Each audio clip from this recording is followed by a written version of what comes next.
On করেছি। তো এটা হচ্ছে আপনাকে যতগুলো জিবি দেখালাম সবগুলো কিন্তু ডিফারেন্ট ডিফারেন্ট টাইপের। এটা দেখতে পাচ্ছেন, এটা কিন্তু আপনাকে নর্মাল জিবি মনে হবে না। লেনটাও খুব খুব বড়, আর পুরোটাই আলসারেটেড হয়ে আছে, পুরো পোর্শনটাই আলসারেটেড হয়েছে। এগুলো কখন হয়, যখন যেগুলো ব্যাপারগুলোকে নেগলিজেন্স করা হয়, তখন হালকা হালকা পেটে ব্যথা থাকা সত্ত্বেও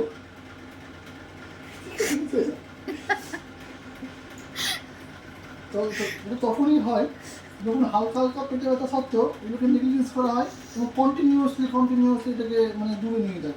তাও এটা অ্যাজ সুন অ্যাজ অপারেশন হয়ে গেছে, এটার সেম পোর্শনে আমরা খুব তাড়াতাড়ি এটাকে ফান্ডাস নিয়ে নিব।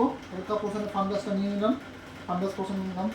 এটাকে আমরা ফান্ডাসটা নেওয়ার আগে একবার মেজারিং করতে হতো, ভুল হয়ে গেল। এটা হচ্ছে পুরোপুরি 10 আর এইদিকে হচ্ছে আমার 3, 10 × 3 মনে রাখবেন। হ্যাঁ, 10 × 3। আচ্ছা, 10 × 3 এটা কিন্তু পিসিও কার্ড ছিল, পিসিও কার্ড 10 × 3 ফুললি আলসারেটেড।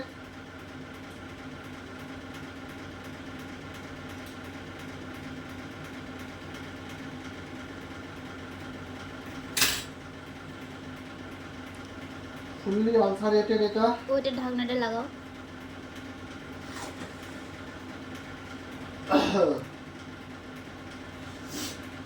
ফুললি আলসারেটেড পোর্শনটা আমরা তাহলে এখান থেকে পোর্শন কাটিং করব, দেখবো এখানে কোথাও আলসার, পুরোটা যেমন আলসার, মিউকোসা কোথাও মিউকোসা নেই। এগুলোতে বেশি হাত দেবেন না সারফেসে, তাহলে কি মিউকোসাগুলো উঠে যাওয়ার চান্স থাকে।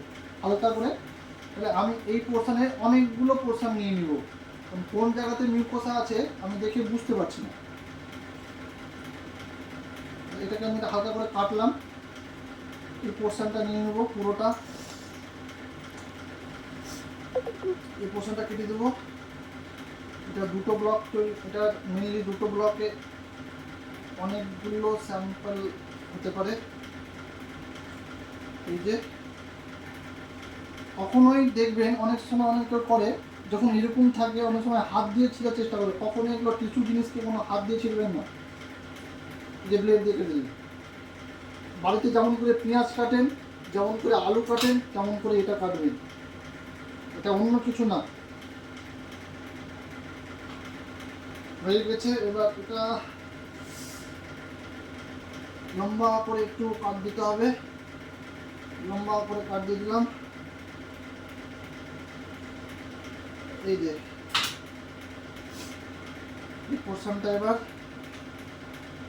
হালকা করে এই পোর্শনটা নিয়ে নিলাম, তার সঙ্গে আমরা সাইড দিয়ে পোর্শনগুলো নিয়ে নিব। তাহলে কি আমরা তো বুঝতে পারছি না, বাই ভিজুয়াল তো আমরা কিছু বুঝতে পারছি না, স্লাইড করে মাইক্রোস্কোপে যা বুঝতে পারবো সেটা। তাই এগুলো স্যাম্পল যখনই পাবেন আলসারেটেড, যখনই আপনারা আলসারেটেড স্যাম্পল পাবেন তখনই কি করবেন, এই পোর্শনগুলো নিয়ে নেবেন। ঠিক আছে, তাহলে আমাদের বেশ কয়েকটা হয়ে গেল, নেক্সট ফার্দার লাগলে আরও নেওয়া হবে। ঠিক আছে না, তাহলে এটা 91। অলওয়েজ কিন্তু পেশেন্টের সাথে কোনো মিসম্যাচ করবেন না, পেশেন্ট টু পেশেন্ট মিলিয়ে মিলিয়ে রাখবেন।